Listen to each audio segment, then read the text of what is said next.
Natália, quero mudar um pouquinho para esse livro, Ah, que é As Pequenas Chances, que você conta a história do seu pai, da sua família, né? O pai dela era o Dr. Arthur Timerman, infectologista. E eu conheci o pai da Natália numa situação muito delicada, que eu fui diagnosticado com hepatite C, numa época que as pessoas estavam morrendo de hepatite C. E que o doutor que me deu o resultado deu chorando. Foi ele que indicou o seu pai. Ele me deu chorando, eu não entendia nada. Falei, pô, cara, pô, o que está acontecendo? Não, vai no doutor Arthur, conversa com ele e tal, não sei o que, não sei o que. Aquele, sabe, aquele negócio muito negativo. E eu fui no seu pai. E quando eu entrei, sentei e tal, seu pai começou a falar do Corinthians e tal, não sei o que. E aí eu, tranquilo, só querendo, eu tava querendo saber o que estava acontecendo, né? Aí ele falou pra mim assim, ó, é o seguinte, se você fizer o que a gente combinar aqui, você não vai morrer. E aí ele me explicou toda a história da hepatite C, o que se noticiavam, as causas, eram exageradas até para as pessoas tomarem mais cuidado mesmo e tal, não sei o quê. E ele, psicologicamente, ele me curou. Eu fui curado pelos remédios da doença, mas eu entrei para essa batalha contra a hepatite C com o meu lado psicológico super favorável, super positivo, pelo modo que seu pai me explicou. Adorava seu pai, corintiano, enfim, eu queria que você contasse um pouco do livro. ai, fiquei até um pouco sem palavras. Bom, esse livro, eu comecei a escrever esse livro 3 meses depois do meu pai morrer. Os meus livros, cada livro meu, ele é escrito de um jeito. A maioria dos meus livros, ele vai sendo construído, e esse também, a terceira parte, principalmente, ela foi se modificando ao longo da escrita. Isso está no livro, né? Os meus livros, eles colocam a própria escrita do livro neles mesmos. Só que ele me veio em bloco, assim, uma história inteira, que é a história da morte e também da vida do meu pai. Quando meu pai foi diagnosticado com linfoma, ele foi diagnosticado com linfoma, meu filho estava muito pequenininho, meu segundo filho, meu primeiro filho tinha 6 anos, e a gente tinha esperança, né, de que ele fosse ficar bem, ele fez os tratamentos. Ele foi um médico maravilhoso para todo mundo, menos para ele mesmo, viu? Os médicos são impressionantes, eles são impressionantes. Como se cuida um pouco. A gente até fala, qualquer paciente que entrasse no consultório dele com sintomas que ele tinha, ele ia na hora. Fala, meu pai era um médico, assim, sagaz. Eu sinto muita falta dele, não só eu, várias pessoas e outros médicos que conviviam com ele dizem, né, o quanto sentem falta do meu pai na pandemia, assim, como queriam a opinião dele, né, e a presença dele acalma, Sim. ou talvez até o desespero dele, que era de um jeito diferente, eu acho, né, a sabedoria dele, acho que é isso. Deixa eu só falar uma coisa que é engraçada no meio dessa história toda. Eu não conseguia, no início, cumprir totalmente o tratamento, que é parecido com a quimioterapia da hepatite C. Eu tomava uma injeção por semana de interferon, que te deixa debilitado para dificultar o vírus de reproduzir e tudo mais. Em um outro remédio você fica, o cabelo cai, você começa a emagrecer, você fica um traste.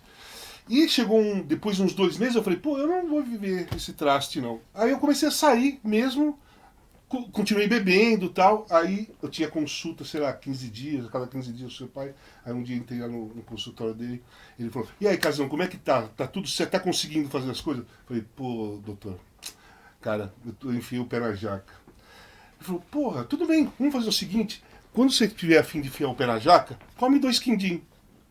Eu falei, pô, o segredo é esse? Eu posso enfiar o pé na... Não, come 2 quindins, porque os remédios que você toma, ele tá comendo tudo que tem dentro de você.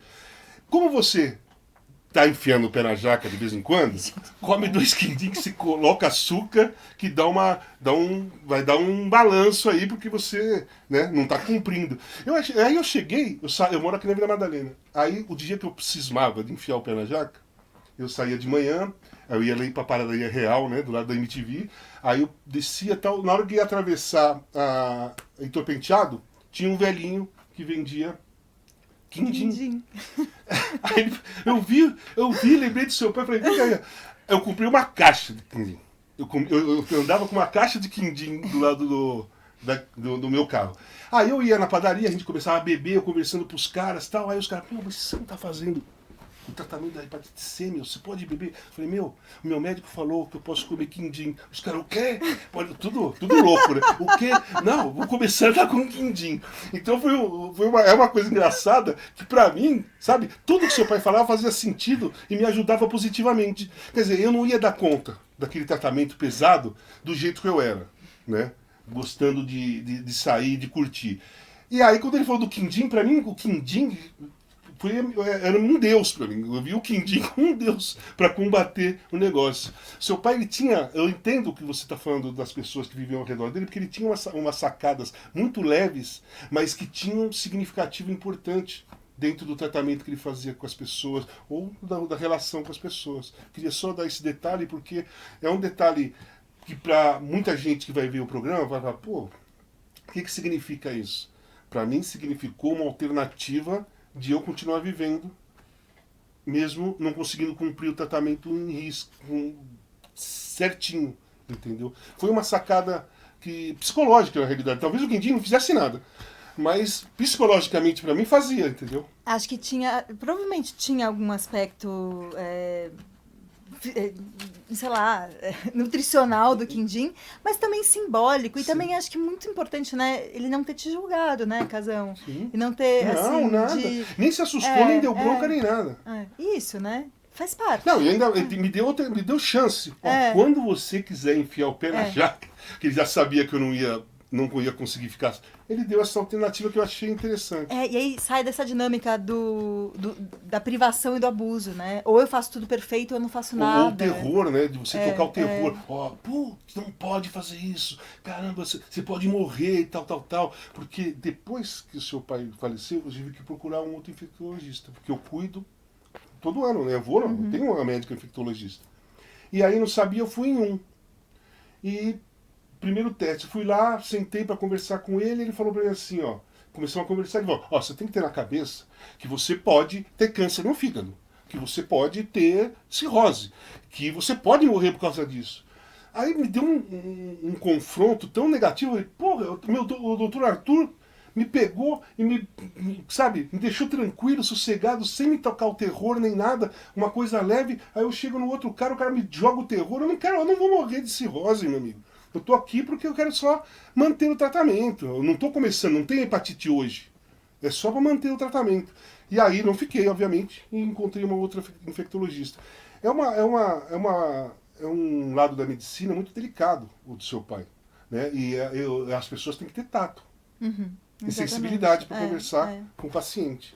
Porque normalmente o paciente tem uma doença gravíssima. Né? O infectologista trata de doenças graves, né? Sim. Nossa, eu adoro escutar essas histórias do meu pai. Eu acho uma delícia. E acho que esse livro ele acaba sendo um pouco uma recolha dessas histórias. Acho que eu penso sobre o que foi... O livro é dividido em 3 partes. Na primeira parte eu falo sobre o luto, sobre o que foi ter perdido meu pai. Sim. E essa figura tão importante para mim e para outras pessoas, né? E aí eu falo... sobre o significado dos rituais fúnebres judaicos, né? Que assim, minha família é judia, mas eu nunca me apeguei muito a isso. Mas, de repente, naquele momento de tanta dor, foi super importante para mim. E aí, a segunda parte do livro, foi um presente da minha irmã e do meu pai, na verdade, essa história, né? Porque minha irmã é engenheira naval, a Gabi. Inclusive, acho que a gente só tá aqui por causa dela, né? Porque ela te encontrou num avião. Sim, exatamente. Um dia por acaso e falou: Casão, sou filha do Arthur, não sei o que. Acho que vocês sentaram lado a lado, acho que trocaram de lugar. E aí ela pegou seu telefone e ela falou pra mim, Nath, escreve aí pro Casão, ele quer falar com você, não sei o que. A gente foi tomar café, né? Foi graças a ela. Foi graças a ela. A esse encontro. Que é uma menina genial, né? Genial. Ela é incrível, ela é engenheira, ela é genial, ela é incrível. Ela é maravilhosa. E tudo que ela faz, ela é uma pessoa muito autêntica e muito... É impressionante a Gabi. Ela tem uma força ela, enfim... e ela E ela sofreu pra caramba. Pelo que eu vi no Super, livro. ela sofreu pra caramba, sofreu pra caramba.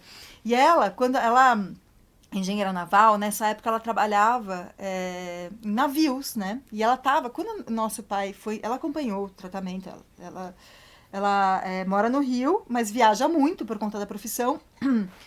E quando o nosso pai foi internado, e a gente sabia que eram os últimos dias dele, que ele estava muito mal, ela estava a 200 ou 300 quilômetros da costa de Camarões, embarcada num navio. E aí eu liguei para ela e falei, Gabi, volta, você precisa voltar. Só que essa viagem, fazer essa viagem de volta, e a gente não sabia quanto tempo o nosso pai tinha. Seria ter dias ou seria ter horas.